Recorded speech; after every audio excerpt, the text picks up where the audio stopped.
Sometimes the difference between life and death comes down to one person's choice to stop and care. In the bitter cold of an early Montana winter, mountain man Ezekiel Brandt found an old couple freezing to death in their cabin, abandoned by neighbors who had already given up hope. Most folks would have kept riding, but Zeke knew what it meant to be forgotten by the world. He loaded them onto his horse, shared his own blankets, and rode back through a deadly blizzard to get supplies. He lost part of his ear to frostbite, but he saved their lives. What started as a simple act of kindness would change everything for a struggling mountain town. But would one man's compassion be enough when winter's worst trials were still ahead? Before we jump back in, tell us where you're tuning in from. And if this story touches you, make sure you're subscribed, because tomorrow I've saved something extra special for you.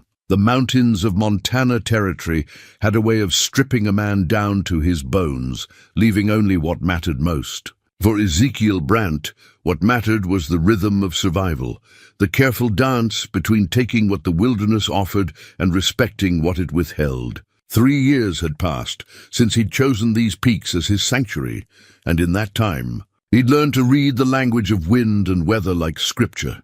His cabin sat nestled against a granite outcrop at 8,000 feet, positioned where the morning sun could find it, but the worst storms would pass overhead. He'd built it himself with timber from the surrounding pines, each log notched and fitted with the precision of a man who understood that sloppy work meant death when winter came calling. The structure was modest but solid. One room with a stone fireplace, a sleeping loft, and windows placed to catch light while maintaining warmth. Inside, everything had its place and purpose. His rifle rested above the mantel, cleaned and ready. Traps hung from pegs along the walls, their steel jaws gleaming with the oil he applied each night. Shelves held his modest library, a worn Bible, a book of poetry that had belonged to his late wife Sarah, and a journal bound in leather that grew softer with each day's handling.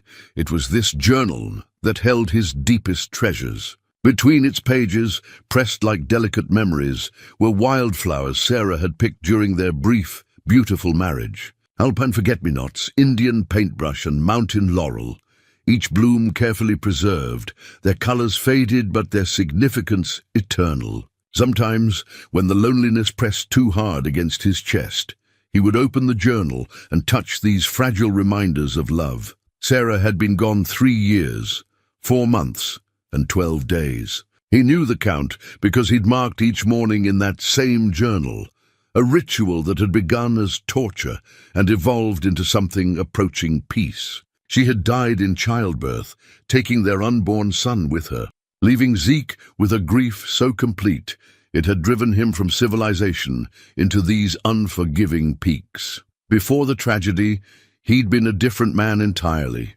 Ezekiel Brandt had owned a small farm outside Helena, raised horses, and dreamed of filling a house with children's laughter. He'd been gregarious then, known for his quick wit and generous spirit. Neighbors sought his advice on everything from broken wagon wheels to broken hearts. But that man had died with Sarah, and what remained was something harder, more solitary, a creature adapted to survive alone. His daily routine had become a meditation on self-sufficiency. He rose before dawn, stoked the fire, and prepared coffee strong enough to wake the dead. While the cabin warmed, he checked his traps, following paths he'd worn into the mountainside over countless mornings. The work was methodical and peaceful, skinning catches, resetting snares, reading the stories written in tracks and scat. Zeke had become fluent in the language of survival. He could predict weather changes by the behavior of birds, identify edible plants even under snow, and navigate by stars when storms obscured familiar landmarks. These skills had kept him alive, but more importantly, they'd given him purpose when purpose seemed impossible to find. The wilderness demanded respect, and he gave it freely. He took only what he needed from the land, wasted nothing, and understood that he was merely borrowing space in a realm that belonged to creatures far older than human ambition.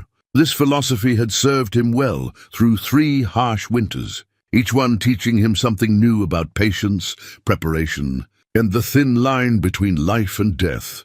But even in his self-imposed exile, Zeke couldn't entirely escape the pull of human connection. 20 miles below his mountain sanctuary lay Clearwater Ridge, a struggling settlement that had once shown promise as a mining town. He rarely visited, but when supplies ran low or loneliness became unbearable, he would make the journey down the winding trail to trade pelts for necessities. The town had seen better days. What had begun as a hopeful community of miners, merchants and farmers had slowly withered as the silver veins played out and harsh winters drove families eastward to easier lives. Those who remained were a hardy bunch, too stubborn or too poor to leave, clinging to hopes that prosperity might return with the spring.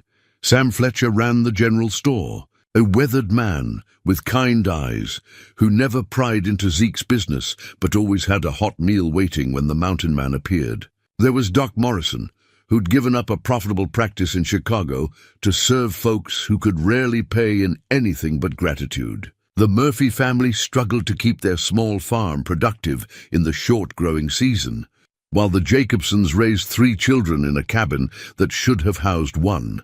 These glimpses of community life stirred something in Zeke that he tried to ignore. Watching children play in Clearwater Ridge's dusty main street reminded him of dreams he'd buried with Sarah.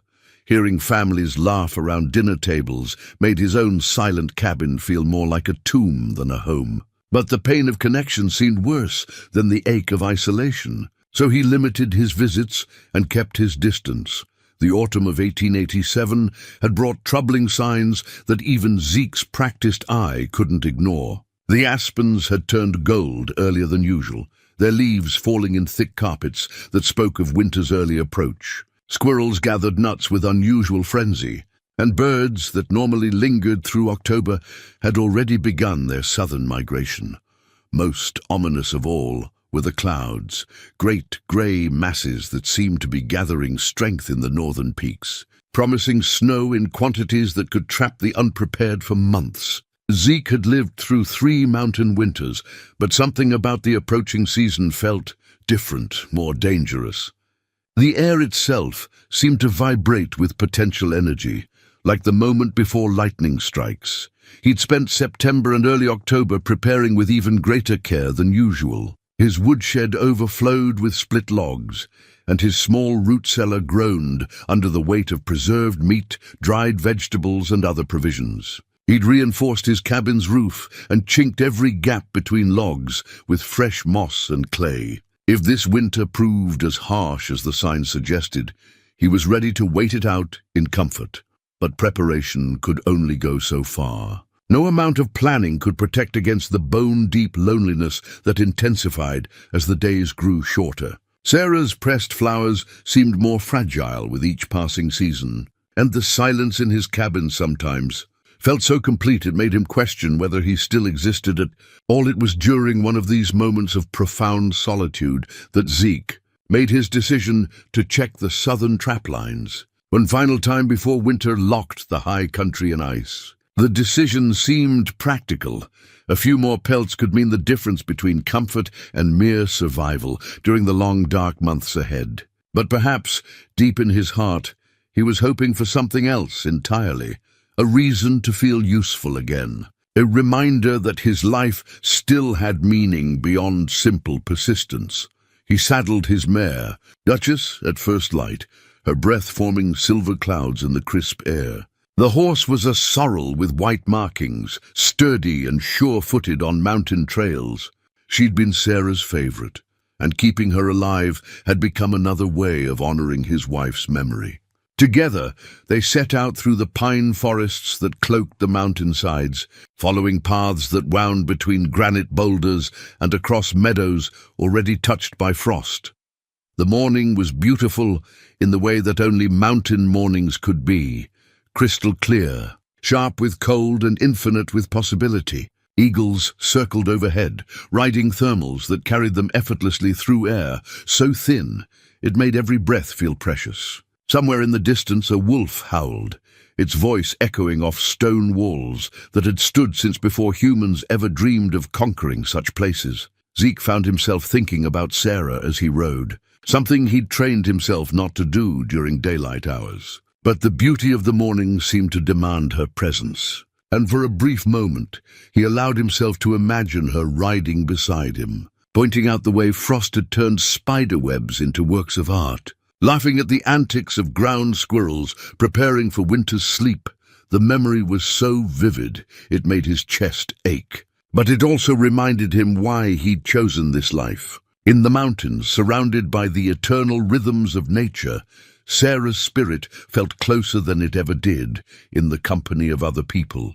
Here, among the peaks that would outlast all human sorrow, their love seemed less like something lost and more like something transformed. As he guided Duchess down a narrow trail toward the valley floor, Zeke caught sight of smoke rising from the distant trees. It was thin and pale, barely visible against the grey sky, but it was enough to make him pause. Smoke meant people, and people in this remote area usually meant trouble of one kind or another. His instinct was to avoid contact, to circle around whatever human drama might be unfolding below, but something about that fragile thread of smoke tugged at his consciousness. It spoke of struggle, of people trying to stay warm against the approaching winter, and despite his desire for solitude, Zeke found himself unable to ignore its silent plea. He touched his heels to Duchess's flanks and turned toward the valley, not yet knowing that this simple decision would change the course of his life forever. The smoke led Zeke through a stand of lodgepole pines to a clearing where a small cabin hugged the base of a rocky slope. The structure looked older than most settlements in the territory, built from hand-hewn logs that had weathered to silver grey, with a stone chimney that spoke of careful craftsmanship. But what struck him most was how the smoke seemed wrong. Instead of the steady, confident plume of a well-tended fire, it rose in weak, intermittent puffs, like the last gasps of something dying. Duchess snorted nervously as they approached. Her ears pricked forward at sounds too subtle for human hearing. Zeke dismounted and tied her to a pine branch, then approached the cabin on foot. No dogs barked a greeting, no voices called out in response to the sound of hooves. The silence felt heavy, with more than just mountain stillness. He knocked on the rough wooden door, the sound echoing hollowly in the thin air. "Hello in there," he called, his voice rusty from disuse. "Anyone need help?" A weak voice answered from inside, barely audible through the thick logs. "Please, help us." Zeke lifted the leather latch and pushed the door open. The smell hit him first. Not the rankness of neglect, but the peculiar odor of people slowly starving, of bodies burning their own reserves to stay alive. The cabin's interior was dim despite the hour, its single window clouded with frost and grime.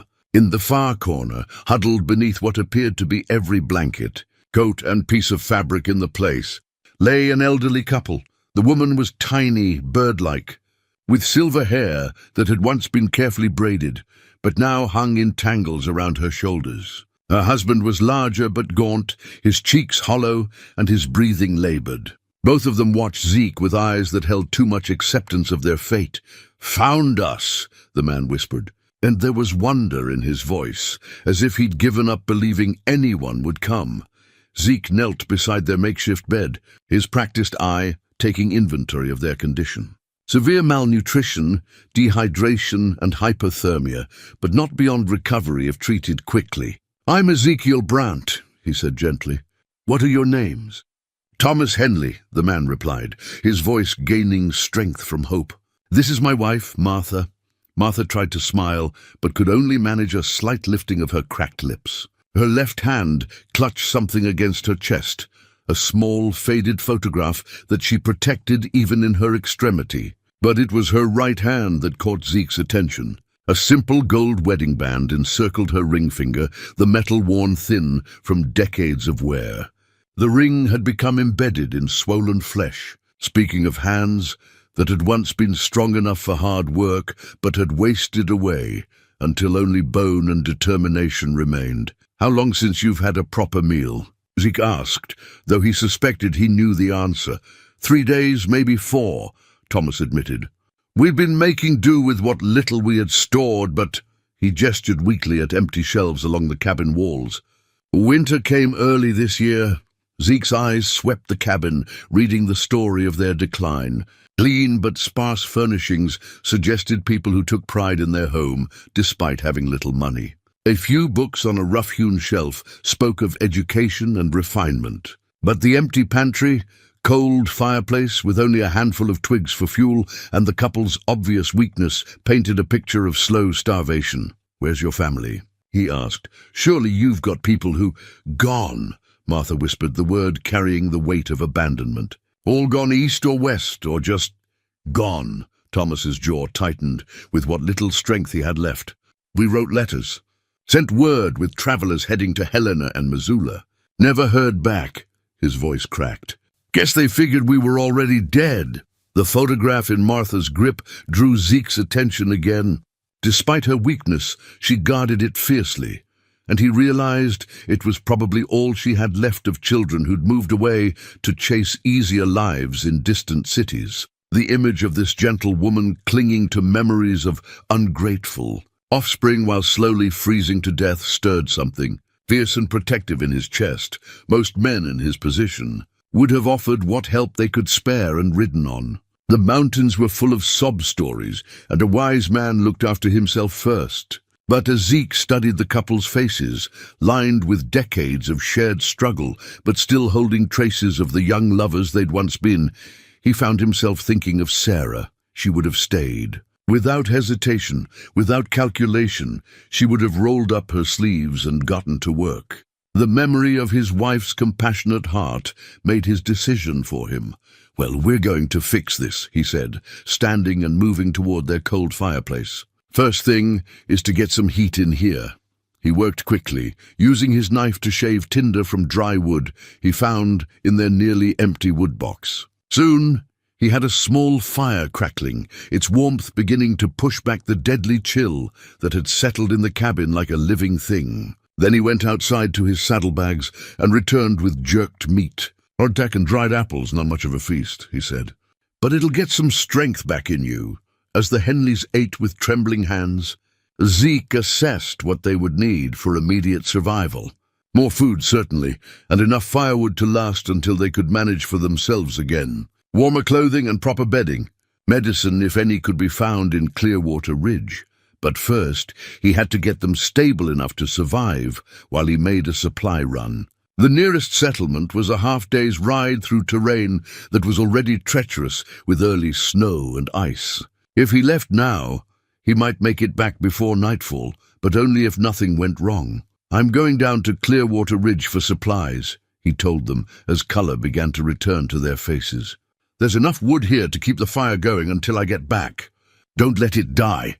Martha reached out with one thin hand and grasped his wrist. Her fingers were cold but surprisingly strong. "You don't even know us," she said, tears gathering in her faded blue eyes. "Why would you—" "Because it's the right thing to do," Zeke replied simply.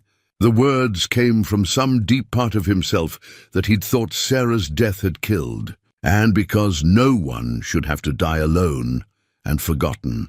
The ride to Clearwater Ridge became a race against time and weather.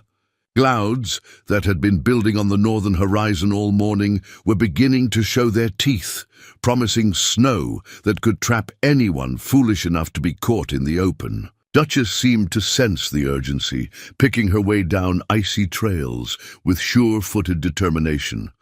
In town, Zeke bought supplies with money he'd been saving for his own winter needs. Flour, salt pork, beans, coffee, and other staples that would keep the Henleys fed for weeks. Warm blankets from Fletcher's General Store, medicine from Doc Morrison, who asked no questions but nodded approvingly when Zeke described the couple's condition.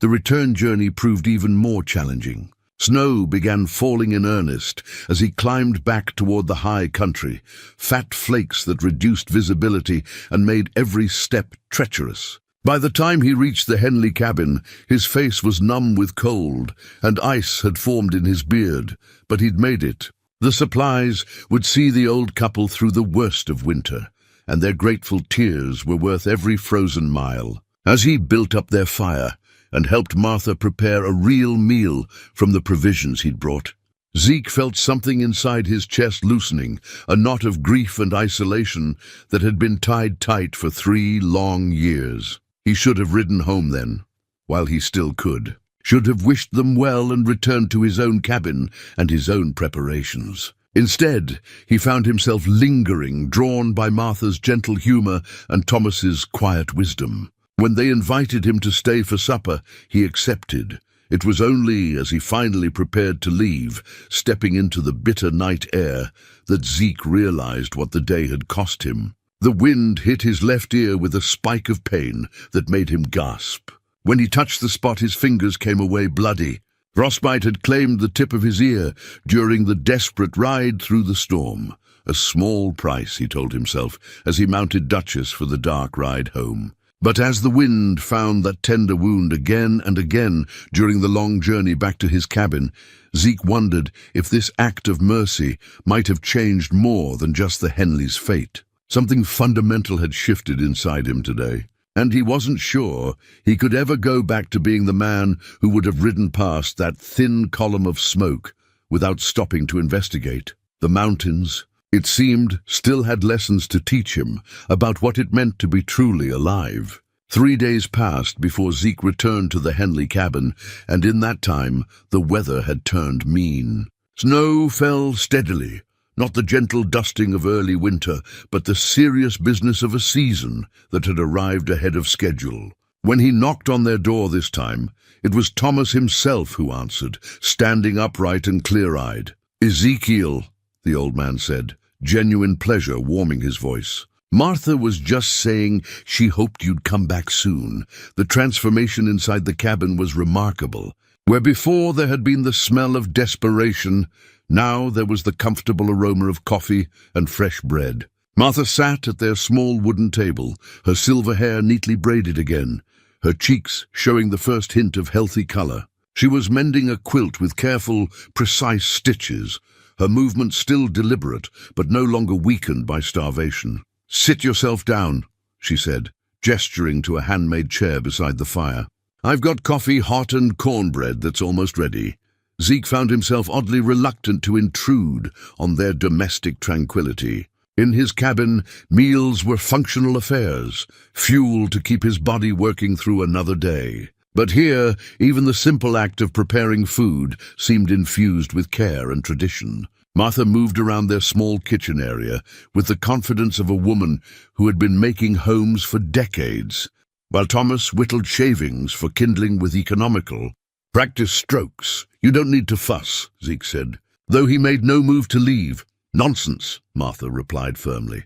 "It's the least we can do after what you've done for us." As they settled around the table with steaming mugs and warm bread, Zeke found himself studying the cabin with new eyes. What he'd initially seen as sparse poverty now revealed itself as careful curation. Every item had been chosen for both function and meaning. A carved wooden bowl held pride of place on the mantel, clearly a wedding gift or family heirloom. Hand-sewn curtains framed the single window, their cheerful yellow fabric bringing sunlight into the room even on grey days.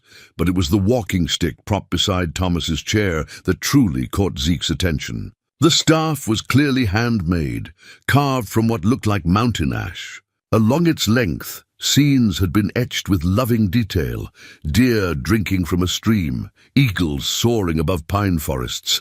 A small cabin, much like this one, nestled against protective rocks. The craftsmanship spoke of long winter evenings spent shaping memory into wood. "That's beautiful work," Zeke said, nodding toward the walking stick. Thomas's weathered face lit with pride. "Made it our first winter here 43 years ago. Of course, I didn't need it for walking then, just liked having something to do with my hands when the snow kept us cabin-bound." 43 years, Zeke repeated, amazed. "You've been here since before the territory was even properly mapped." "We were young and full of dreams," Martha said, settling back into her chair with her mending. "Tom had heard there was good land up here for homesteading, and I was foolish enough to think an adventure sounded romantic." Thomas chuckled, a sound that seemed to fill the cabin with warmth. Martha was the prettiest schoolteacher in Missouri. Could have married a banker or a lawyer, lived in a fine house with servants and fancy dresses. Instead, she threw her lot in with a dreamer who wanted to build something with his own hands.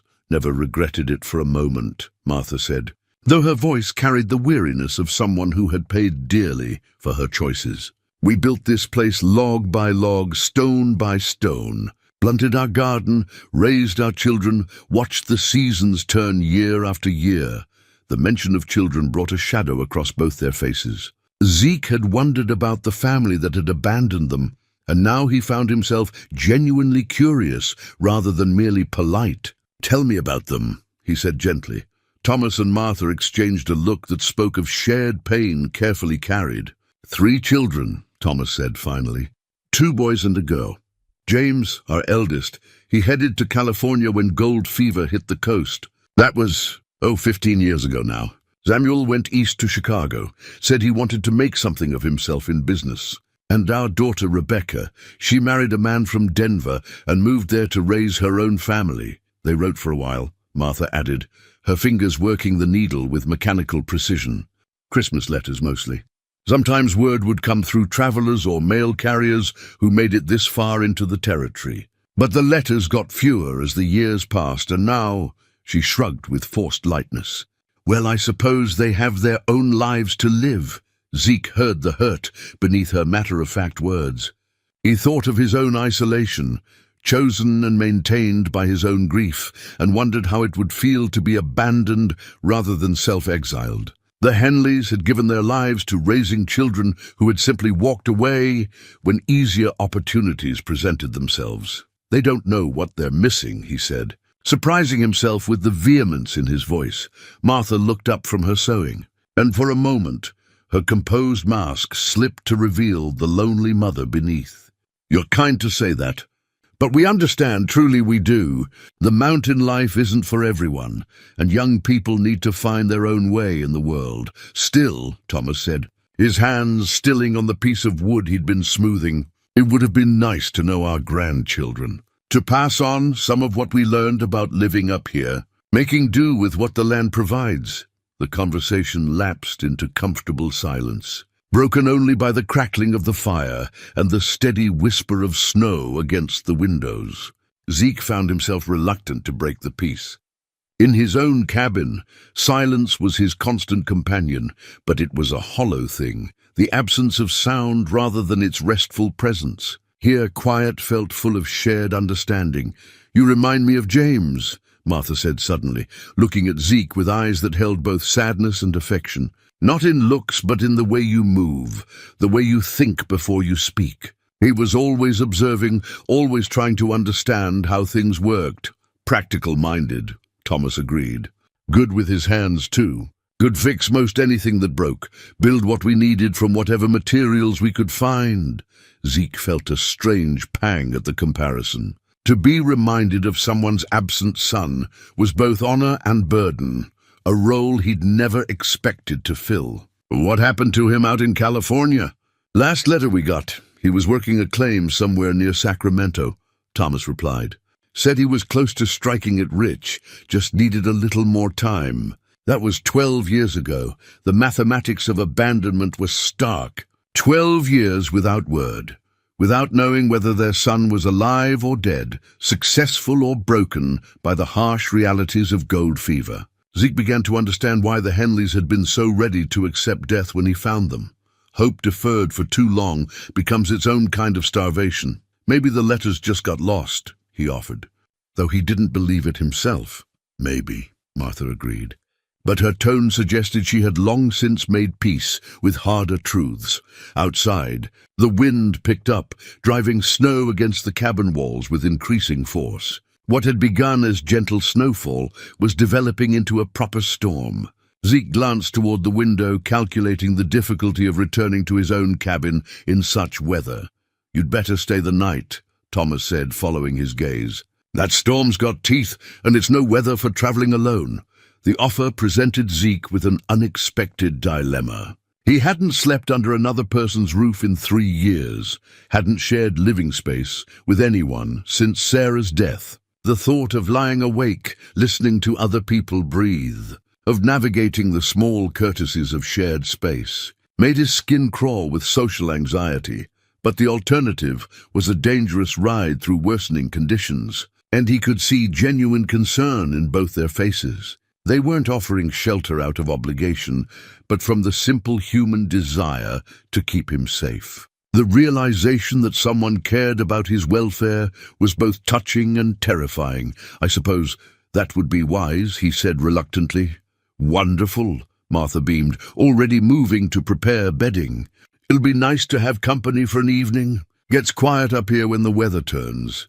As the storm intensified outside and the three of them settled in for a long winter's night together, Zeke found himself wondering what he'd gotten himself into. The Henleys' kindness was genuine, but demanding. They expected him to be present, to participate in conversation and companionship. After 3 years of solitude, the prospect was both appealing and exhausting. But as Martha hummed softly while preparing their evening meal, and Thomas added another log to the fire, Zeke felt something loosening in his chest that he'd almost forgotten existed. For the first time since Sarah's death, he was part of something larger than his own survival, a small circle of warmth and care that pushed back against the mountain darkness. The storm raged for 2 days, trapping the three of them in the cabin, like kindred spirits sharing a refuge from the world's harsh judgment. On the first evening, as wind howled through the pines and snow piled against the windows, Zeke found himself doing something he hadn't done in 3 years, talking about Sarah. It began innocently enough. Martha had been preparing venison stew from meat Zeke had brought, moving around the small kitchen with practiced grace. Her gentle humming, the way she tested seasoning with a careful taste, the unconscious smile that played across her lips as she worked. It all reminded him so powerfully of his late wife that he felt the familiar tightness in his chest. "You remind me of someone," he said quietly. Not quite meaning to speak the words aloud, Martha paused, wooden spoon halfway to her mouth. "Do I? Someone pleasant, I hope. My wife, Sarah." The name felt strange on his lips after so long. She had the same way of making a simple meal feel like something special. Thomas looked up from the leather harness he was mending, his weathered hands stilling. "Had? She died 3 years ago." The words came easier than Zeke had expected. Perhaps it was the warmth of the cabin or the gentle attention in their faces, but he found himself continuing. "Childbirth. Lost the baby too. A son." The silence that followed wasn't awkward but respectful, the kind of quiet that honored grief without trying to diminish it with empty reassurances. Martha set down her spoon and moved to where Zeke sat by the fire. "I'm so sorry," she said simply, placing a weathered hand on his shoulder. "That's a loss no man should have to bear." Something about her touch, maternal, unconditional, broke through defenses Zeke had spent 3 years building. To his horror, he felt tears threatening. He hadn't cried since the day he'd buried Sarah and their son on the hillside behind their farm. Hadn't allowed himself that release because it felt too much like surrender. "She would have loved this place," he said, his voice rougher than usual. Sarah always saw beauty where others saw hardship. Used to press wildflowers between the pages of her books. Said they helped her remember that even difficult seasons eventually give way to something lovely. From his saddlebag in the corner, he retrieved his leather journal. The movement felt ceremonial, like opening a sacred text. Martha and Thomas watched with respectful curiosity as he turned to a page where a pressed alpine forget-me-not lay like a blue whisper against yellowed paper. "This one's from our first summer here," he said. "Found it growing near a stream up on Glacier Pass. The blue reminded me of her eyes." Martha leaned closer to admire the delicate flower. "She sounds like a woman who understood that happiness comes from small moments, not grand gestures." "That's exactly right." Zeke carefully closed the journal, surprised by how good it felt to share this piece of Sarah with people who could appreciate its significance. She used to say that a pressed flower was better than a diamond because it held memories of a perfect day. Thomas cleared his throat gently. "What brought you up to the mountains after your loss?" "Couldn't stay in our house." "Couldn't stand the way neighbors looked at me, all that pity mixed with relief that tragedy had chosen my door instead of theirs. And the quiet," Zeke stared into the fire, remembering. "The quiet there was different, empty. Up here, the silence has weight to it, meaning. Makes a man feel small, but not forgotten. The conversation drifted to other topics as the evening progressed, but something fundamental had shifted. By sharing Sarah's memory, Zeke had opened a door he'd kept locked for 3 years. The Henleys seemed to understand the gift he'd given them, treating his story with the reverence it deserved. The next morning brought news that complicated their growing friendship. Thomas had awakened early and managed to dig through the snow to their small cache of emergency supplies. What he found there made his face go grey. "We've got a problem," he announced as they gathered around the breakfast table. "Found tracks around our food stores. Big cat from the looks of it. Mountain lion, most likely." Zeke felt his blood chill. A hungry predator this close to winter could mean disaster for anyone living alone in the high country. How fresh were the tracks? Hard to say with all this snow, but recent enough. "And there's more." Thomas hesitated, clearly reluctant to deliver worse news. "I saw smoke yesterday morning, just before the storm hit proper, coming from the direction of Clearwater Ridge." "That could mean anything," Martha said, but her voice held forced optimism. "Could," Thomas agreed. "But combined with what we've been hearing from travelers who pass through, families leaving, businesses closing, I'm wondering if we're not looking at a harder winter than most." Zeke processed this information with growing unease. A struggling town, dangerous wildlife pushed down from higher elevations by early snow, and weather that showed no signs of improving.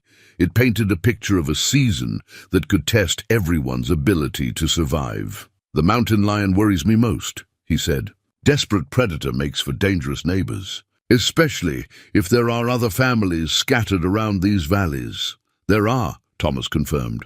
"The Murphy place is about 5 miles north of here. Old Sean Murphy lives alone since his wife passed. And there's a family with young children, the Jacobsons, maybe 8 miles southeast.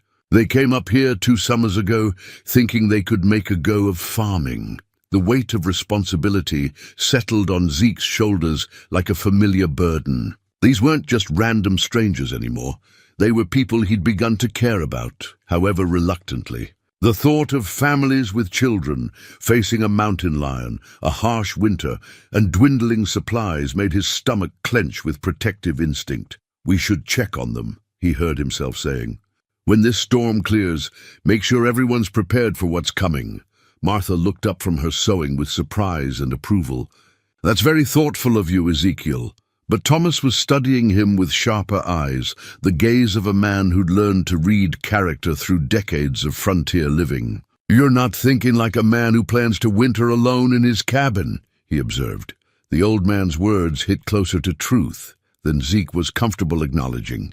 Somewhere during these 2 days of shared meals and conversation, his perspective had begun to shift. The isolation that had once felt like necessary protection now seemed selfish, even cowardly. Sarah's memory, instead of driving him toward solitude, was pushing him back toward the connections that made life meaningful. "Maybe I'm not," he admitted, the words feeling strange, but right. Maybe there's more than one way to honor the dead. Outside, the wind continued to howl, but inside the warm cabin, 3 people sat in companionable silence, each contemplating how one act of mercy had started ripples that might reach farther than any of them could imagine. The storm would end eventually, and when it did, Ezekiel Brandt would have to decide what kind of man he wanted to be for whatever challenges lay ahead. The mountains, it seemed, still had lessons to teach about the difference between existing and truly living. The storm cleared on the 3rd day, leaving behind a world transformed. Snow lay 3 feet deep in the valleys, and twice that where the wind had carved it into drifts. The sky burned brilliant blue above peaks that gleamed like polished silver, beautiful and merciless in equal measure. When Zeke finally saddled Duchess for the ride into Clearwater Ridge, every breath felt sharp enough to cut glass. The trail down from the Henley cabin proved treacherous, forcing him to dismount repeatedly and lead his horse around fallen trees and washed-out sections where spring snowmelt had carved new channels. What should have been a 2-hour journey stretched into 4, and by the time he reached the outskirts of town, The sun was already sliding toward the western peaks. Clearwater Ridge looked like a settlement under siege. Main Street, usually bustling with modest activity, lay nearly empty except for a few hardy souls hurrying between buildings with their heads down against the wind. Many of the windows that had been lit during his previous visits now stared dark and vacant. The hotel that had once offered rooms to traveling miners and merchants displayed a crude sign that read, "Closed, try Helena." At Fletcher's General Store, Zeke found Sam behind the counter tallying columns of numbers, with the grim expression of a man watching his life's work dissolve into red ink. The older man looked up when the door's bell jangled, his weathered face brightening momentarily before settling back into worried lines. "Zeke, good to see you made it through that blow." Beginning to wonder if anyone would, Sam set down his pencil and moved around the counter. "You need supplies, or are you here about something else?" "Something else," Zeke admitted. "Heard there might be folks in trouble up in the valleys. Thought I'd check on what's happening down here first." Sam's laugh held no humor. "What's happening is we're dying by degrees. Lost 3 more families just this week. The Andersons packed up for Oregon, the Clarks headed back to Missouri, and young Pete Williams just gave up on his claim and rode out yesterday morning." The store owner moved to the front window and gestured at the nearly empty street. "Look around. Half these buildings are empty now. Doc Morrison's talking about closing his practice and heading to Billings, where there's actually people to doctor. Even the preacher's making noises about finding a congregation that can pay him something more than potatoes and good intentions." Zeke absorbed this information with growing unease. "What about the families still up in the high country? The Murphys, the Jacobsons? Haven't seen hide nor hair of Sean Murphy since before the storm. Could be fine, could be—" Sam shrugged helplessly. "As for the Jacobsons, last I heard they were planning to tough it out another winter, but that was before this weather hit. Family with 3 young children. They'd be crazy to stay, but they ain't got money to leave." The picture Sam painted was bleaker than Zeke had imagined. Not just individual hardship, but the slow collapse of an entire community. People weren't just struggling with winter, they were giving up on the dream that had brought them west in the first place. "There's something else," Sam continued, lowering his voice. "Been hearing stories from trappers and hunters passing through. Talk of a big cat stalking the valleys north of here. Mountain lion most likely, but bigger than usual. Killed a man's horse up near Copper Creek, came right into his camp bold as brass." The news confirmed Thomas's fears and added urgency to Zeke's growing sense of responsibility. A predator that bold was one that had learned not to fear humans, a dangerous development for anyone living alone in remote cabins. "I need to check on those families," Zeke said, more to himself than to Sam. The store owner studied him with curious eyes. "That's decent of you. But what's brought on this sudden interest in community welfare? Last few times you've been in town, you could barely wait to get back to your mountain." It was a fair question, and one Zeke wasn't sure he could answer completely. The truth was complex, part Sarah's influence, part the Henleys' gentle humanity, and part his own growing realization that isolation wasn't the same as healing. "Maybe I'm tired of living like a ghost," he said finally. Sam nodded slowly, as if the answer made sense to him in ways that went beyond words.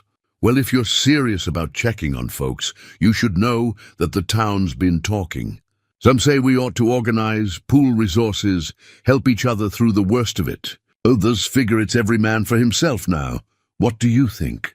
"I think we're stronger together than apart, but I also think people are scared enough to make some poor decisions." Sam moved back behind his counter and pulled out a hand-drawn map.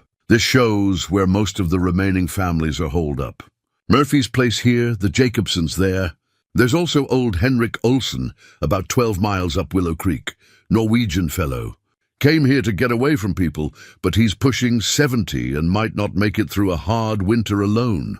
Zeke studied the map, calculating distances and travel times. Even with favorable weather, visiting all these scattered homesteads would take days, and winter was just beginning. There would be months of storms ahead, each one potentially fatal for anyone caught unprepared. "I'll need supplies," he said. "Food, medicine, blankets, things I can distribute to folks who need them." Sam's eyebrows rose. "That's going to cost considerable money. I've got pelts. Should be enough to cover what's needed." For the next hour, they worked together to assemble packages of essential supplies. Flour, salt pork, coffee, and other non-perishables that could sustain a family through extended isolation. Warm blankets, basic medical supplies, lamp oil for the long, dark nights ahead. By the time they finished, Duchess would be carrying nearly her limit, but the load represented hope for people who might otherwise face death alone. As Zeke prepared to leave, Sam caught his arm. "You sure about this? What you're proposing, riding through this country in winter, checking on scattered families, that's dangerous work. One bad storm could trap you miles from shelter." "Someone has to do it," Zeke replied. "And I've got the skills to survive out there." "That's not what I'm asking, and you know it." Sam's grip tightened slightly. "I'm asking if you're ready to care about people again. Because once you start down that road, it's hard to turn back. These folks start depending on you, and suddenly their troubles become your troubles." The warning was wise, and part of Zeke wanted to heed it. Caring meant vulnerability, and vulnerability meant the possibility of loss. He'd spent 3 years avoiding exactly this kind of emotional entanglement, but he thought of Martha's gentle strength, of Thomas's quiet dignity, of children he'd never met who might be shivering in inadequate shelters, while their parents wondered how to keep them alive until spring. The choice, when it came down to it, wasn't really a choice at all. "I'm ready," he said. Sam released his arm and stepped back with something that might have been respect. "Then God go with you, and Zeke, if you find folks in real trouble, bring them back here. Town may be dying, but we've still got roofs and fireplaces. Better to crowd together than freeze apart." As Zeke rode out of Clearwater Ridge with his precious cargo of supplies, he felt the weight of more than physical burden on his shoulders. Somewhere in the snow-covered valleys ahead, people were making their own calculations about survival and surrender. His job was to make sure they had better choices available when the time came to decide. The Murphy place sat in a depression between 2 ridges, positioned to catch morning sun while remaining sheltered from the worst winds. As Zeke approached the modest cabin, he noticed smoke rising steadily from the chimney, a good sign, but the silence troubled him. No dog barked an alert, no voice called out a greeting, and the snow around the cabin showed only the tracks of one man moving between woodpile and door. Sean Murphy answered Zeke's knock with a shotgun in his weathered hands, though he lowered it quickly upon recognizing his visitor. The old Irishman had aged considerably since Zeke's last glimpse of him in town. His red hair had gone completely grey, and his green eyes held the hollow look of someone who'd been alone too long with his thoughts. "Brant," Murphy said, stepping aside to let him enter. "Didn't expect to see another soul until spring. What brings you out in weather like this?" The cabin's interior reflected both careful maintenance and profound loneliness. Everything was clean and in its proper place, but there was no warmth beyond what the fire provided. No personal touches, no signs that anyone found joy in living here. It felt more like a survival station than a home. "Checking on folks after that storm," Zeke explained. "Making sure everyone has what they need to get through winter." Murphy's laugh was bitter. "What I need is my Margaret back, but I don't suppose you're carrying miracles in those saddlebags." The mention of his late wife, dead 2 years now from consumption, hung heavy in the air. Zeke recognized the particular quality of grief that came from losing a partner after decades together. It was different from his own loss, but equally devastating in its completeness. "No miracles," Zeke admitted. "But I've got supplies. Food, blankets, lamp oil, things that might make the dark months easier." For the next hour, they worked together to unload and organize the provisions Zeke had brought. Murphy accepted the help with grudging gratitude, his pride warring with practical necessity. As they worked, he shared news that made Zeke's chest tighten with concern. "Saw that cat you've probably heard about," Murphy said, stacking cans of food with mechanical precision. "Big mountain lion, bold as brass. Came right up to my cabin 3 nights ago, bold enough to leave paw prints on my porch." had to fire a shot over its head to make it back off. The predator was becoming more aggressive, which meant hungrier and more desperate. Winter always pushed wildlife to extremes, but this seemed beyond normal behavior. Anyone else seen it? Don't know. Haven't talked to another soul in weeks. Murphy's isolation was clearly wearing on him. Used to be, neighbors would check on each other regular. Now everyone's so busy just surviving, there's no time for community. It was exactly the kind of breakdown Zeke had feared. When people stopped caring for each other, individual struggles became community disasters. The fabric that held frontier settlements together was fragile at best, and harsh winters had a way of fraying it beyond repair. From Murphy's cabin, Zeke rode southeast toward the Jacobson place, following deer trails through timber so thick with snow that progress was measured in yards rather than miles. The temperature had dropped with the setting sun, and his breath formed ice crystals that clung to his beard. Duchess struggled through drifts that sometimes reached her belly, but the sturdy mare pressed on with the determination of an animal that understood the stakes. The Jacobson cabin appeared through the trees just as full darkness settled over the mountains. Light glowed warmly through frost-covered windows, and smoke rose from the chimney in reassuring volume. But what struck Zeke most powerfully was the sound that greeted him, children's laughter echoing across the snow-covered clearing.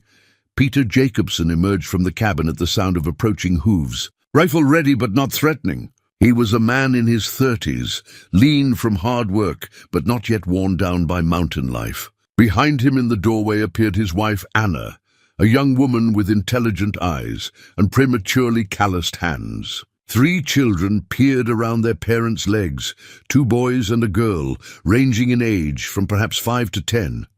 "Mr. Brandt," Peter said with genuine pleasure, "what brings you out on a night like this?"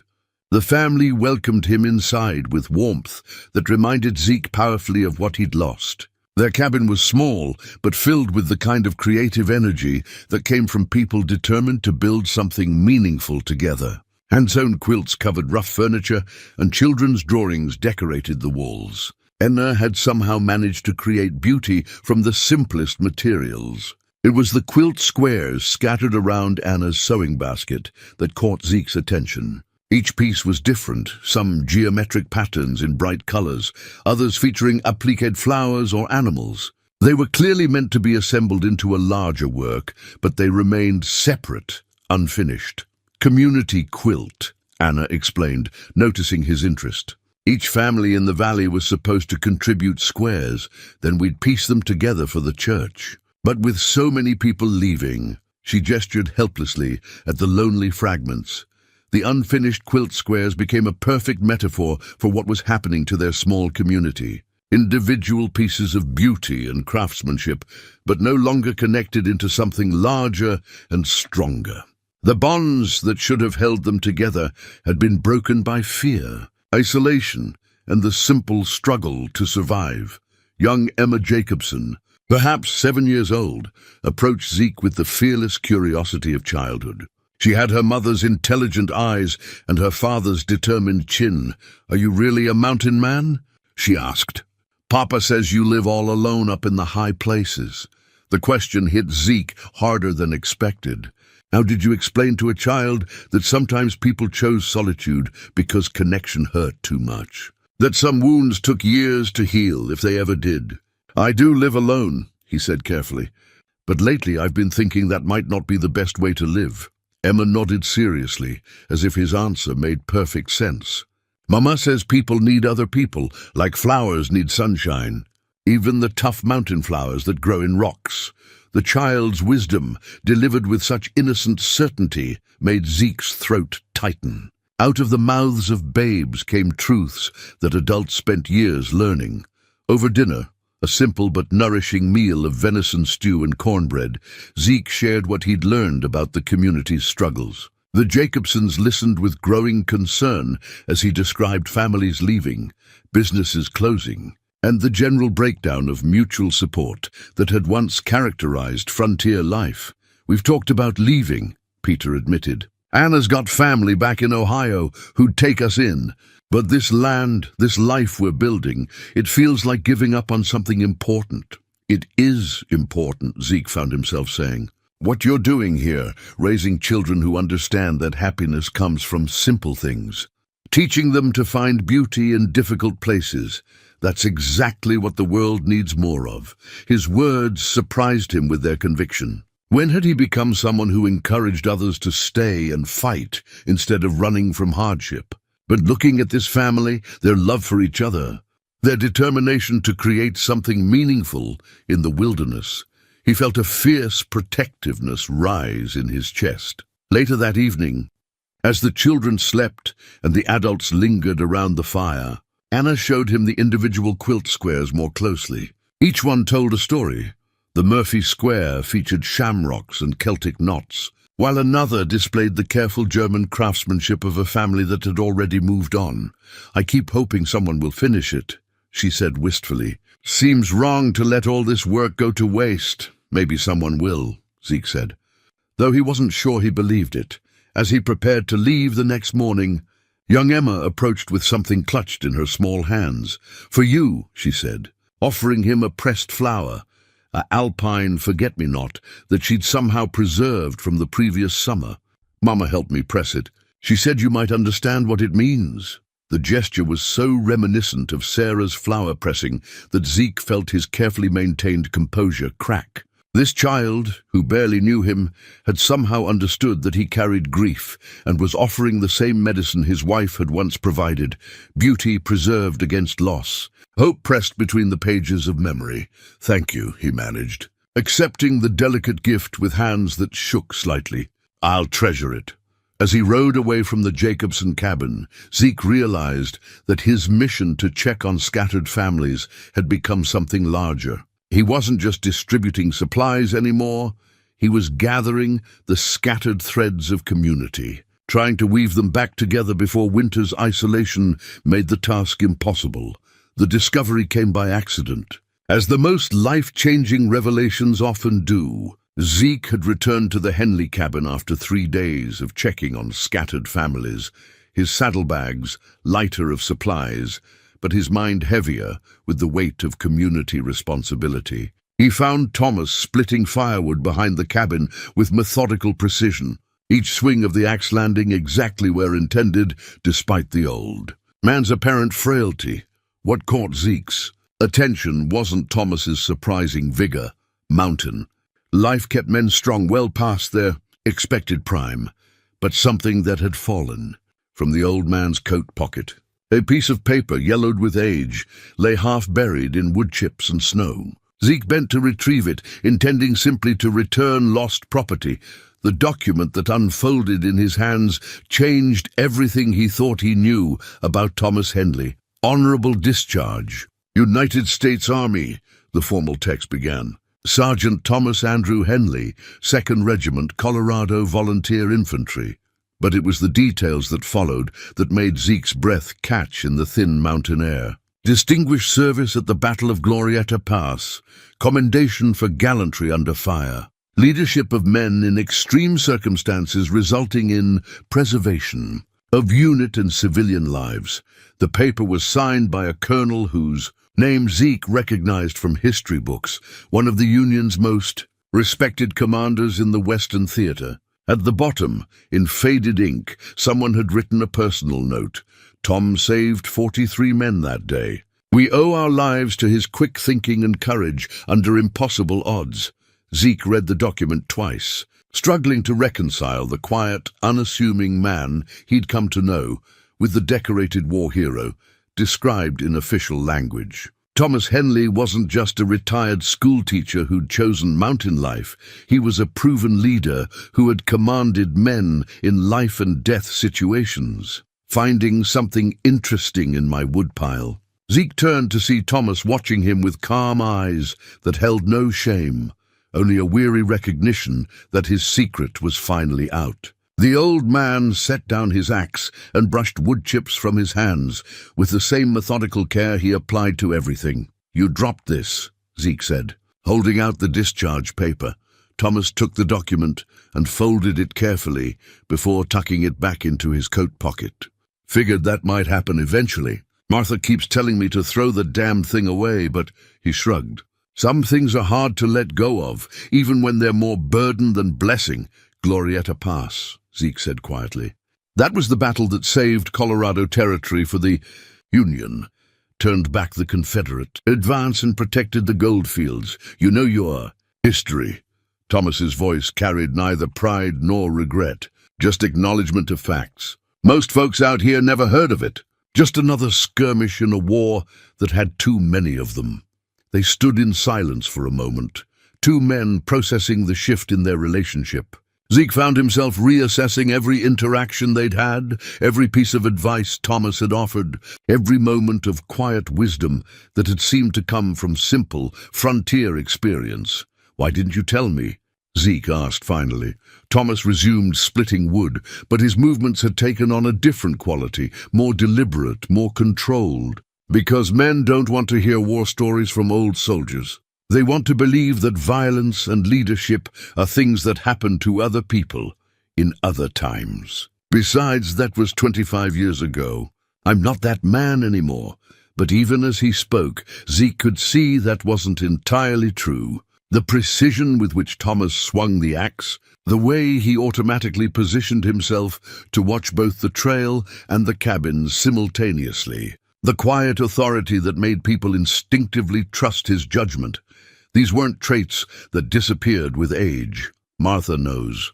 Obviously, Martha knows everything worth knowing about me, including things I'd rather forget.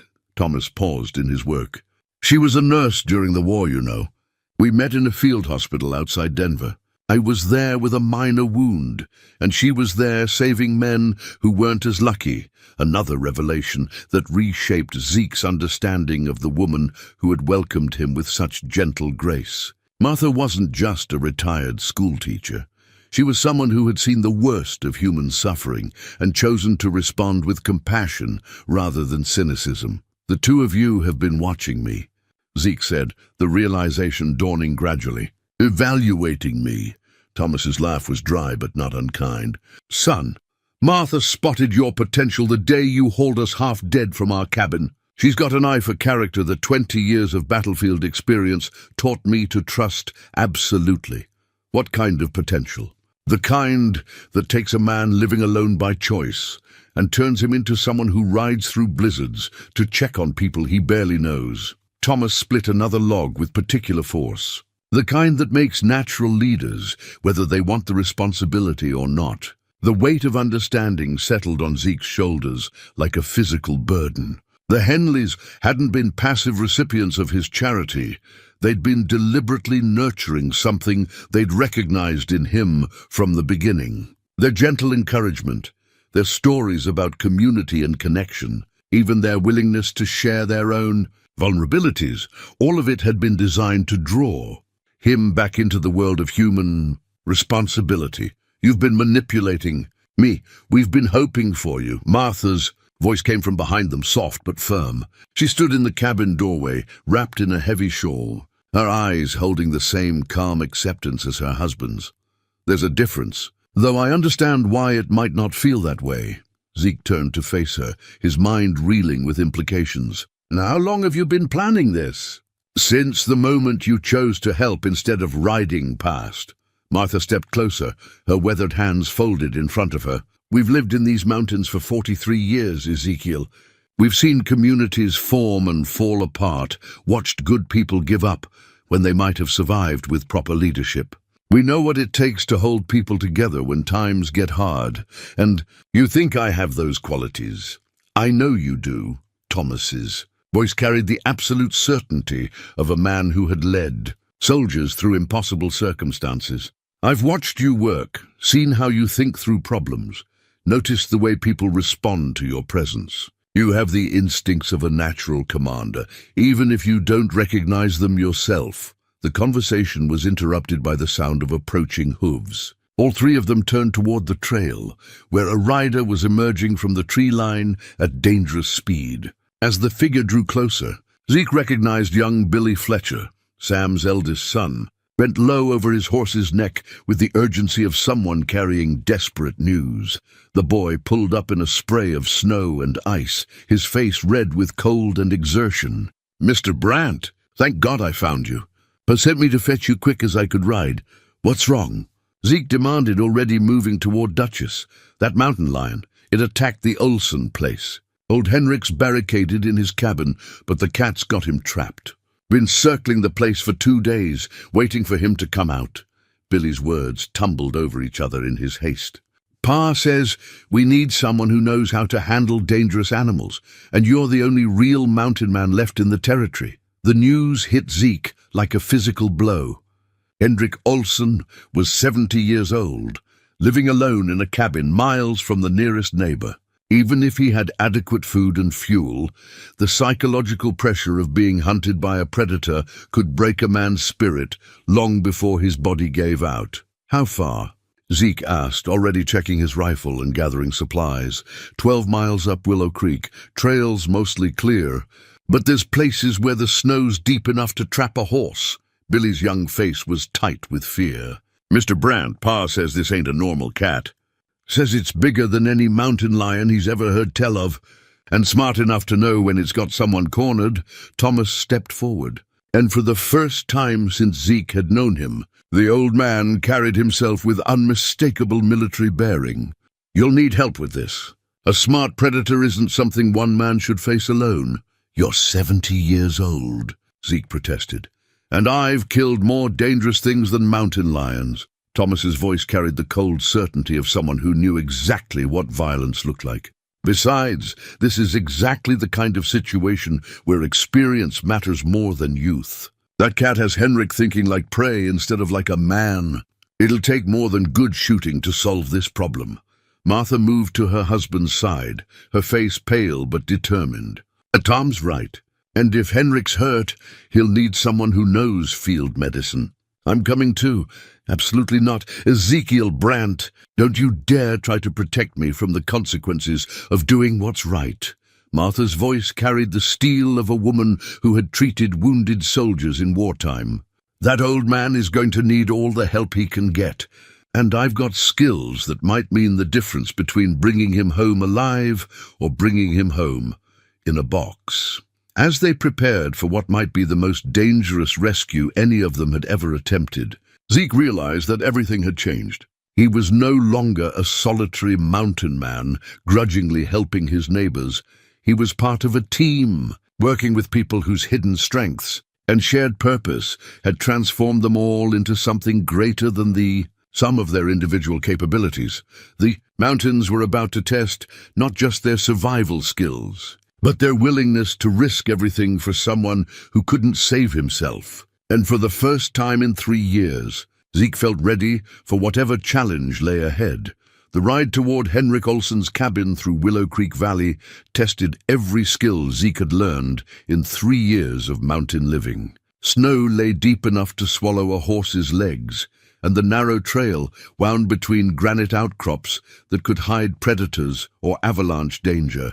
But it was the weight of responsibility that pressed, heaviest on his shoulders as he led their small rescue party through terrain that grew more treacherous. With each passing hour, Thomas rode behind him with the rigid posture of a cavalry officer, every movement economical and purposeful. The revelation of his military background had transformed him from kindly old man into something harder and more dangerous, a leader who understood that successful missions required clear thinking and absolute commitment to the objective. Martha followed on a sturdy mountain pony, her medical bag secured carefully in her saddlebags. Her face set with the determined calm of someone who had seen battlefield surgery and would not flinch from whatever horrors awaited them. Young Billy Fletcher had insisted on coming despite Zeke's protests, arguing that they needed someone who could ride back to town for additional help if things went badly.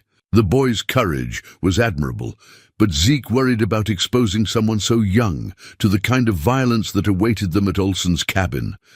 As they climbed higher into the valley, Thomas began sharing tactical knowledge that made their desperate mission feel more like a military operation. Smart predator like this one will have established patterns, he explained, his voice carrying easily through the thin air. It'll know the approaches to the cabin, the best ambush points, the escape routes if threatened. Our advantage is that it's thinking like a hunter, not like prey. It won't expect organized resistance. What do you think we're dealing with exactly? Zeke asked, trusting the old soldier's experience with dangerous situations. Based on what Billy described, probably a male mountain lion driven down from higher elevations by early snow. Big cats this aggressive are usually either wounded, sick, or displaced from their normal territory. Thomas's analysis was clinical but reassuring in its competence. The fact that it's maintaining a siege instead of giving up and moving on suggests intelligence and patience. That makes it more dangerous, but also more predictable. Martha added her own concerns from a medical perspective. Hendrik's been trapped for 2 days without adequate food or sleep. Even if he's physically unharmed, the psychological stress could be affecting his judgment. We need to be prepared for someone who might not respond rationally to rescue attempts. The truth of her words became apparent as they approached Olsen's homestead. The Norwegian's cabin sat in a small clearing, surrounded by dense pine forest, defensible terrain under normal circumstances, but now transformed into a prison by the presence of an intelligent predator. Smoke rose from the chimney in thin, irregular puffs that spoke of carefully rationed fuel, and the windows had been barricaded with whatever furniture Henrik could move against them. But it was the tracks in the snow that told the real story. The mountain lion had indeed established a pattern of surveillance, circling the cabin at regular intervals, testing for weaknesses, waiting for its prey to make a fatal mistake. The prints were larger than any Zeke had ever seen, easily 6 inches across, with claw marks that bit deep into frozen earth. Jesus, Billy whispered, staring at the evidence of the cat's presence. That thing's as big as a small bear. Thomas dismounted and studied the tracks with professional interest. Displaced male, probably 8 or 9 years old. Prime condition, which means it's not desperate enough yet to take unnecessary risks. But it's also not going to give up easily. From inside the cabin came a faint voice, hoarse with exhaustion. "Who's there?" "Stay back! That devil's somewhere close!" "Henrik, it's Ezekiel Brandt," Zeke called out, positioning himself where he could watch the tree line while speaking. "I've got help with me. We're going to get you out of there." The relief in the old Norwegian's voice was painful to hear. "Brandt! Thank God. I thought I was going to die in here like a trapped rat." "Not today," Zeke replied with more confidence than he felt. "But we need to know where the cat is before we can move." "When did you last see it?" "Maybe an hour ago. Came right up to the door, scratching and testing. Smart as the devil himself, that one. Knows I can't stay in here forever." Thomas had completed his tactical assessment of the clearing and rejoined their group with the calm efficiency of someone accustomed to life-and-death decisions. "Here's what we're going to do," he said, his voice carrying absolute authority. "The cat's using the forest for cover, which means it can attack from multiple directions, but also limits its mobility once committed. We're going to force it to choose between targets and then eliminate it when it exposes itself. The plan Thomas outlined was simple but dangerous. Zeke would approach the cabin from the front, making himself visible and drawing the predator's attention. Thomas would circle around through the trees to establish a crossfire position, while Martha and Billy remained with the horses at maximum range, ready to provide covering fire or escape if things went wrong. "The key is patience," Thomas emphasized. "That cat's been hunting Henrik for 2 days. It's confident, maybe even a little overconfident. We use that against it." As they prepared to execute their plan, Martha approached Zeke with something clutched in her weathered hands. It was a single candle, slightly yellowed with age, but still whole. "This was blessed by Father Mackenzie before he left for Helena," she said, pressing it into Zeke's palm. "Probably silly superstition, but it's not silly," Zeke interrupted, understanding the significance of her gift. In a place where churches were rare and ministers even rarer, a blessed candle represented community faith and shared hope. It was Martha's way of saying that their mission had divine blessing as well as human purpose. The candle went into his coat pocket, where it rested against his heart like a talisman. Strange how something so small could carry such weight of meaning. But then, Zeke was learning that the most powerful forces in human life often came in the humblest packages. "Time to move," Thomas said, checking his rifle one final time. "Remember, this isn't about heroics. It's about bringing everyone home alive." Zeke began his approach to the cabin with deliberate slowness, making enough noise to announce his presence while keeping his rifle ready for instant use. The snow crunched under his boots with sounds that seemed to echo off the surrounding mountains, and his breath formed clouds that could be seen from a considerable distance. If the mountain lion was watching, and Thomas was certain it would be, Zeke was presenting himself as an irresistible target. The silence that surrounded him felt different from the usual mountain quiet. This was the hush of a predator calculating its odds, weighing the threat represented by armed humans against the opportunity to secure prey that had been tantalizingly close for 2 days. Somewhere in the trees, yellow eyes were watching, muscles were tensing, and an ancient intelligence was making decisions that would determine who lived and who died in the next few minutes. "Henrik," Zeke called softly as he reached the cabin's front wall. "I'm going to get you out, but I need you to stay calm and follow instructions exactly." "Can you do that?" "Yes," came the muffled reply. "God, yes, anything you say." "Good. When I tell you, I want you to open the door just wide enough for us to see each other. Don't step outside yet. Just let me know you're ready to move when the time comes." As Zeke positioned himself beside the cabin door, he felt the familiar heightening of awareness that came in moments of extreme danger. Every sound seemed amplified, every shadow potentially significant. The weight of the blessed candle in his pocket reminded him that this wasn't just about individual survival. It was about proving that community and cooperation could triumph over the isolation and fear that had been slowly killing their mountain settlement.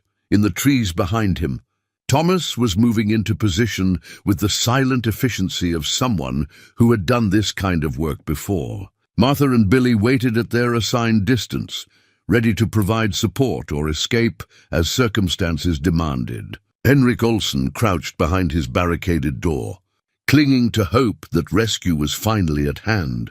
And somewhere in the surrounding forest, a predator that had dominated this valley for days was about to discover that prey could become hunters when they worked together with intelligence, courage, and absolute commitment to protecting their own. The mountain lion's reign of terror was about to end, one way or another. The only question was what price would be paid for that victory, and whether Ezekiel Brandt was truly ready to accept the responsibilities that came with leading others into mortal danger. The blessed candle seemed to pulse with warmth against his chest as he raised his rifle and prepared to face whatever emerged. From the deadly silence of the pine forest, the attack came from the direction Zeke least expected, not from the dense forest where logic suggested a predator would hide, but from above, where the mountain lion had somehow gained access to the cabin's low-pitched roof. The first sign of danger was a soft scraping sound, like claws finding purchase on wooden shingles, followed by the creak of timber under considerable weight. Zeke spun toward the sound just as the massive cat launched itself from the roof edge, its powerful body uncoiling like a spring released. In that frozen moment between heartbeats, he saw every detail with crystalline clarity. Golden fur rippling over corded muscle, yellow eyes fixed on him with predatory intelligence, claws extended like curved daggers designed by nature for killing. Time seemed to stretch as Zeke brought his rifle up, knowing even as he did that the cat was moving too fast, covering too much distance in too little time. The mountain lion struck him with the force of an avalanche, driving him backward into the snow while claws raked across his heavy coat. Only the thick wool and leather prevented the strike from opening his chest like a gutted deer. They rolled together through the snow, Zeke fighting desperately to keep the cat's jaws away from his throat while trying to bring his rifle to bear. The predator's breath was hot against his face, rank with the smell of old kills, and its weight pressed down on him like a living boulder. He could hear Henrik shouting from inside the cabin, could hear Thomas crashing through the underbrush as he rushed toward the sounds of combat. But those sounds seemed to come from another world. In this moment, there was only the elemental struggle between man and beast, civilization and wilderness, the desire to live, fighting against nature's oldest law. Zeke managed to get his rifle barrel against the cat's ribs and pulled the trigger. The report was muffled by flesh and fur, but the bullet's impact drove the mountain lion backward with a roar that echoed off the surrounding peaks. Blood darkened the snow where they had fought, some of it the cat's, but too much of it his own. The wounded predator circled him now with limping gait but undiminished fury. The bullet had struck its shoulder, disabling one front leg, but failing to deliver a killing blow. If anything, the wound had made it more dangerous, a cornered predator with nothing left to lose. Thomas's voice cut through the mountain air with military precision. "Zeke, get clear. I have the shot." But before Zeke could move, the cat charged again, this time with the desperate ferocity of an animal that knew it was dying. Zeke threw himself sideways, feeling claws rake along his ribs as he rolled away from those snapping jaws. The mountain lion's momentum carried it past him, and for a crucial second, it was exposed and motionless as it tried to change direction on 3 functional legs. Thomas's rifle spoke with the authority of long experience. The bullet took the predator high in the chest, driving through muscle and bone to find its heart. The great cat collapsed into the snow with a final, shuddering breath, its yellow eyes already glazing with death. Silence returned to the clearing, like a benediction, broken only by the sound of labored breathing and the whisper of wind through pine needles. Zeke lay in the trampled snow, blood seeping through his torn coat, but alive and conscious. Thomas emerged from the tree line with smoking rifle, his weathered face grim with the satisfaction of a job completed successfully. From his coat pocket, something pressed against Zeke's ribs, Martha's blessed candle, somehow unbroken despite the violence of the struggle. The small miracle felt significant, as if divine protection had indeed watched over their desperate mission. "Henrik," Zeke called weakly, struggling to sit up in the snow. "You can come out now." "It's over." The cabin door opened slowly, revealing the Norwegian's bearded face, eyes wide with disbelief and overwhelming relief. Henrik Olsen looked like a man who had stared death in the face for 3 days and somehow lived to tell the tale. His hair was wild, his clothes wrinkled from sleeping in them, but he was whole and unharmed. "You killed it," Henrik whispered, staring at the mountain lion's massive form. "You actually killed the devil." Thomas knelt beside Zeke, examining his wounds with practiced efficiency. Scratches mostly, but deep ones. "You'll need Martha's attention, and soon." He looked up at the old Norwegian. "Henrik, can you travel? We need to get everyone back to town while there's still daylight." As Martha and Billy arrived with the horses, leading Henrik's own mount that they had retrieved from his shelter, the full scope of what they had accomplished began to sink in. They had faced down a predator that had terrorized the valley for days, rescued a man who would certainly have died alone, and proven that cooperation could triumph over the isolation that had been slowly killing their community. But more than that, they had transformed themselves in the process. Zeke was no longer the broken man who had fled to the mountains after losing his wife. He was someone willing to risk everything for others. A leader who could inspire people to work together against impossible odds. The mountain lion was dead, but the real victory lay in what its death represented: the rebirth of community spirit, the power of shared purpose, and the truth that no one had to face life's challenges alone. The ride back toward Clearwater Ridge became a journey of transformation that went far beyond simple geography. Henrik Olsen, freed from his 3-day ordeal, rode between Thomas and Martha like a man discovering life again after accepting death. But it was the conversation that developed during those hours in the saddle that truly marked the end of one chapter and the beginning of another. "I gave up," Henrik said suddenly. his voice carrying the weight of confession. "Yesterday morning, when I heard that thing on my roof, I just sat down in my chair and waited to die. Figured it was better than fighting something I couldn't beat." Thomas guided his horse around a fallen tree before responding. Every soldier faces that moment. The difference between survivors and casualties isn't courage. It's having someone worth fighting for. "I didn't have anyone," Henrik admitted. "Wife's been dead 10 years. Children scattered to the winds. Seemed easier to just let go." "You do now," Zeke said, surprising himself with the certainty in his voice. "We all do." "What happened back there? That wasn't just about killing a dangerous animal. It was about proving that we don't have to face things alone anymore." As they descended from the high country, word of their mission began to spread through the scattered community with the mysterious speed of mountain communication. Smoke signals rose from distant cabins, not distress calls, but messages of acknowledgement and hope. By the time they reached the outskirts of Clearwater Ridge, people were waiting for them. Sam Fletcher stood outside his general store with Doc Morrison and several other townspeople, their faces showing a mixture of relief and something that looked remarkably like pride. Young Emma Jacobson was there too, having ridden down from her family's cabin with her parents specifically to witness their return. "Is it true?" Sam called out as they approached. "You really killed that cat?" "We killed it," Zeke emphasized, dismounting carefully to avoid aggravating his wounds. "All of us working together. Hendrik would be dead if Thomas hadn't provided tactical guidance, if Martha hadn't been ready with medical supplies, if Billy hadn't ridden to get help. The distinction wasn't lost on the people gathered in the street. For months, they had been thinking of themselves as isolated individuals, struggling against impossible odds. What Zeke was describing was something entirely different. A community that took care of its own, that pooled resources and skills to face challenges no one could handle alone. Martha had opened her medical bag and was examining Zeke's wounds with professional competence, her gentle hands sure and steady, despite the cold. "These need proper cleaning and stitching," she announced. "Nothing that won't heal, but he's lost enough blood to make him dizzy." As she worked, applying salve to the deepest scratches and bandaging the worst of the damage, Martha began sharing something that surprised everyone present.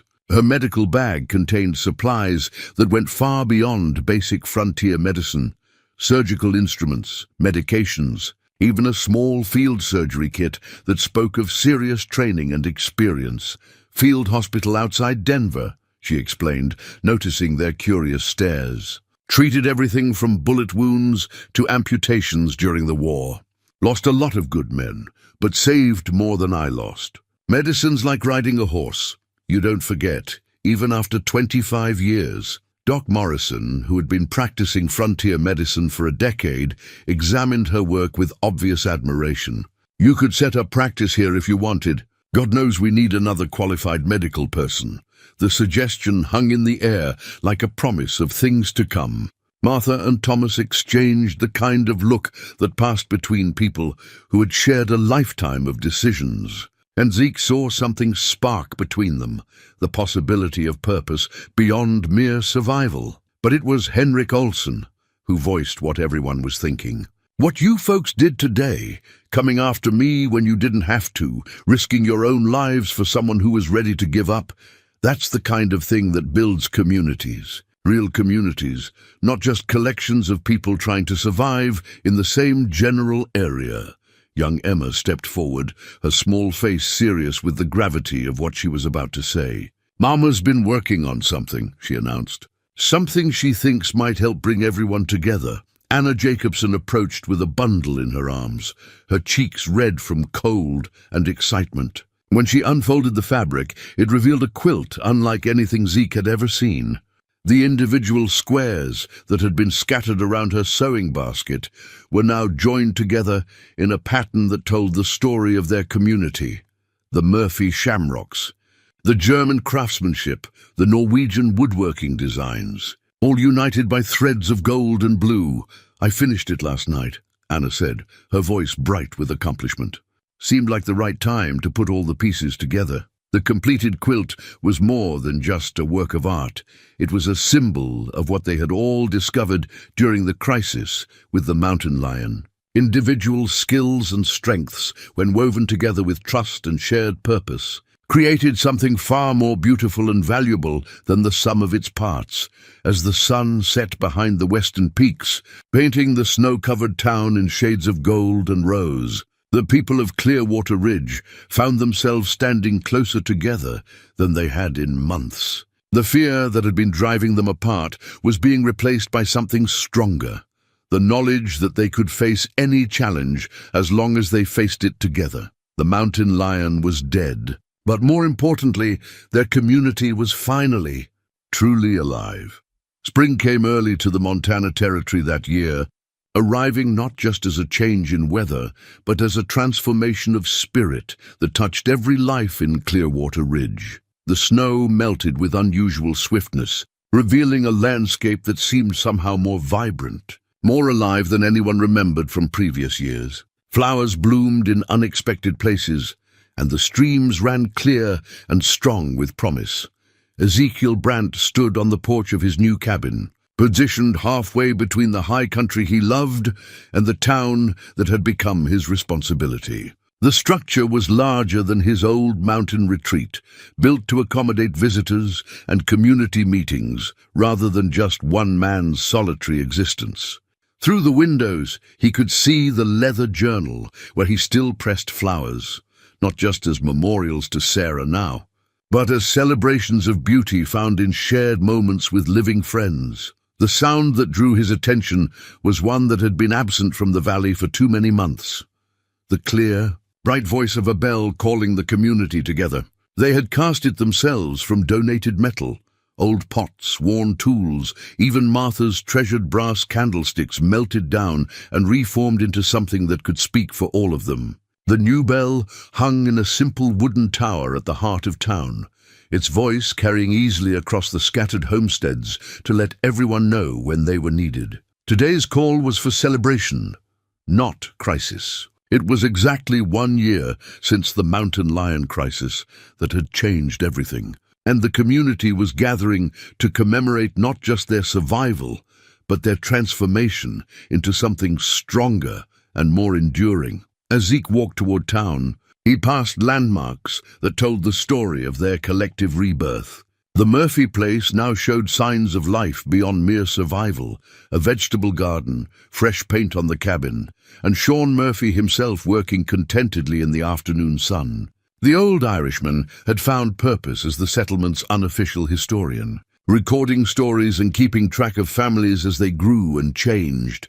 The Jacobson farm had expanded considerably, with additional fields cleared and a new barn that housed not just their own livestock, but animals belonging to several families who pooled resources for mutual benefit. Young Emma Jacobson had grown taller and more confident, her pressed flower collection rivaling Zeke's own, as she documented the changing seasons with scientific precision. Thomas and Martha Henley had indeed established a medical practice, working alongside Doc Morrison to provide care for a community that now attracted new families rather than losing them to distant promises of easier lives. Their cabin had become an unofficial meeting place where important decisions were made over Martha's coffee and Thomas's quietly authoritative guidance. Henrik Olsen had surprised everyone by revealing talents as a craftsman that went far beyond simple survival. His woodworking had provided furniture for newcomers and decorative touches that made the harsh mountain settlement feel more like a true home. More importantly, his experience of nearly giving up and then being saved by community action had made him an eloquent advocate for the mutual support that defined their new way of life. The town itself had grown, but thoughtfully, with new buildings placed to strengthen the sense of shared space rather than simply expanding in random directions. Sam Fletcher's store had become a true community center, where people gathered not just to trade, but to share news, plan projects, and solve problems together. The old church had been rebuilt, with a new minister who understood that frontier spirituality was as much about caring for neighbors as caring for souls. As Zeke approached the celebration, he could see children playing in the street, not just the Jacobson offspring, but youngsters from families who had arrived during the past year, drawn by stories of a mountain community that worked together instead of struggling in isolation. Their laughter echoed off the buildings like music, filling spaces that had once been silent with the sound of hope. Anna Jacobson's community quilt hung proudly in the window of the general store, but it was no longer the only symbol of their unity. New quilts were being created, each one telling the story of families who had found their place in this high valley where cooperation, conquered hardship and shared purpose made impossible dreams achievable. The feast that followed the bell's call was abundant in ways that went beyond mere food. Tables groaned under dishes that represented the diverse backgrounds of the families who now called Clearwater Ridge home. Norwegian lefse, Irish soda bread, German sausages, and American cornbread, all sharing space with wild game and mountain vegetables. But it was the conversation that truly nourished those gathered around the long, communal table. Stories were shared of the past year's challenges and triumphs, the harsh winter they had weathered together, the new families they had welcomed, the businesses that had not just survived but thrived because of community support. Young people spoke of futures they planned to build in the mountains, rather than dreams of escape to distant cities. As darkness settled over the valley and lanterns were lit to extend the celebration, Zeke found himself thinking about Sarah and the life they had planned to build together. The pain of loss remained, but it had been transformed into something that honored her memory rather than diminishing his ability to connect with others. She would have loved this community, would have been one of its strongest supporters and most generous contributors. Thomas raised his cup in a toast that captured what everyone was feeling. To the year that taught us the difference between surviving and living. To neighbors who became family, and to the truth that no one has to face life's challenges alone.